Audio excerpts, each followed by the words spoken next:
大家好，讀你聽2.0嘅時間，今日繼續讀 A.Christie 嘅 Sparkling Cyanide 啦。我哋讀到 Book 3啦，讀到 Book 3嘅第2節。咁上一回咧就講兩位探案嘅男士啊，包括我哋已經識得嘅 Colonel Race 啦，同埋一個 Inspector Kemp 啊。咁呢兩位咧，即係紀律部隊咧，軍人啦，其中之一個，咁就負責就跟進呢個案件。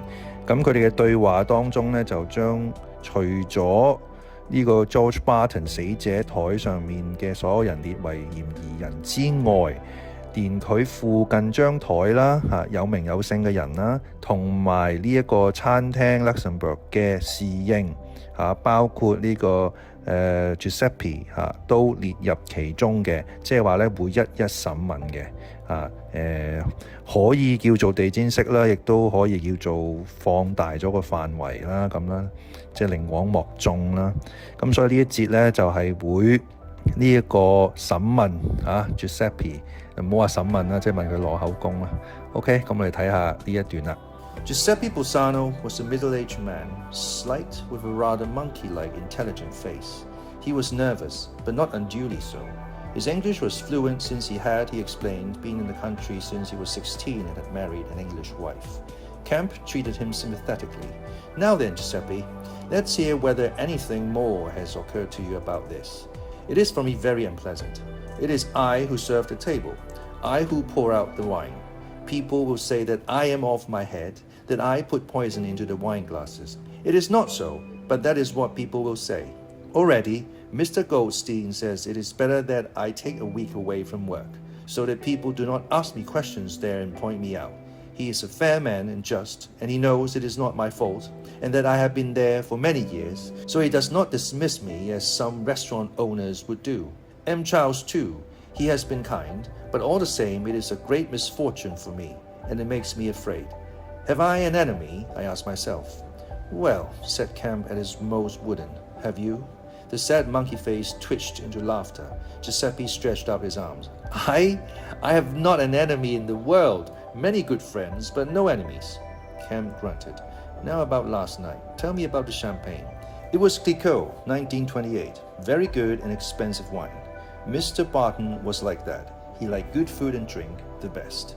Had he ordered the wine beforehand? Yes, he had arranged everything with Charles. What about the vacant place at the table? That too he had arranged for. He told Charles, and he told me. A young lady would occupy it later in the evening. A young lady? Race and Kemp looked at each other. Do you know who the young lady was? Giuseppe shook his head. No, I know nothing about that. She was to come later. That is all I heard. Go on about the wine. How many bottles? 2 bottles and a third to be ready if needed. The first bottle was finished quite quickly. The second I opened not long before the cabaret. I fill up the glasses and put the bottle in the ice bucket. When did you last notice Mr. Barton drinking from his glass?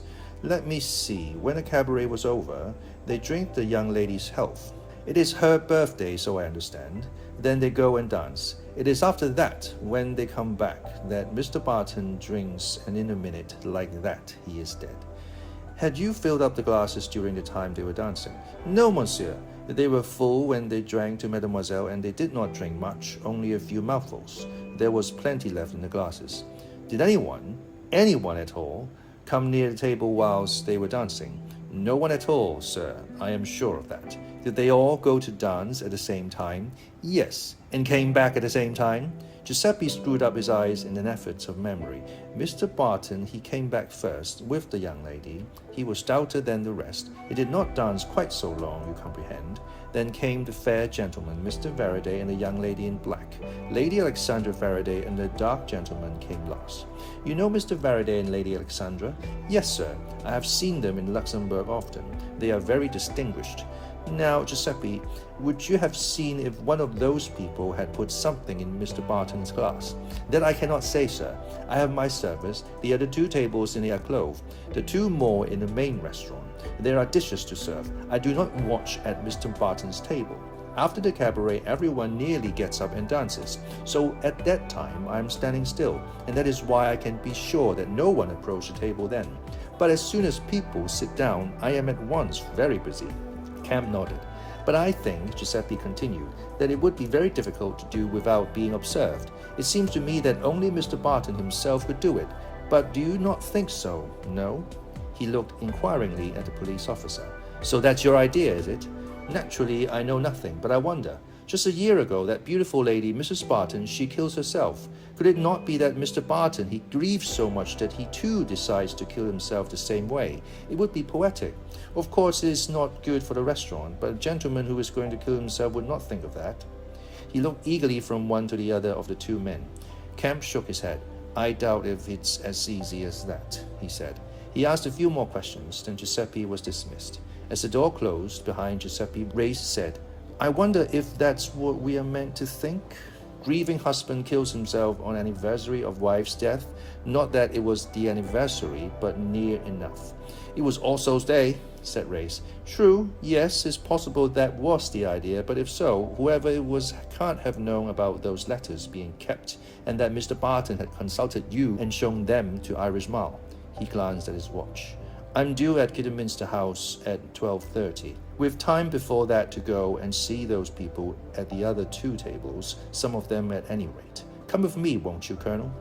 好，呢一節就完啦。咁 Giuseppe 都將佢所知道嘅講晒啦，佢甚至將呢個兇手其實就係 George Barton 自己嘅動機都諗埋出嚟啦，都建議咗俾呢個兩位探員，但係佢哋當然係冇照單全收啦。佢哋覺得都可能性不大。好啦，然之後呢，Kemp 咧就講咗話佢會去 Kidderminster House 噶啦，咁要訪問呢啲顯赫嘅世家啦，亦即係 Sandra Faraday 啦、Faraday 夫婦啦咁樣。當然佢哋仲有隔離台嗰啲人要盤問嘅。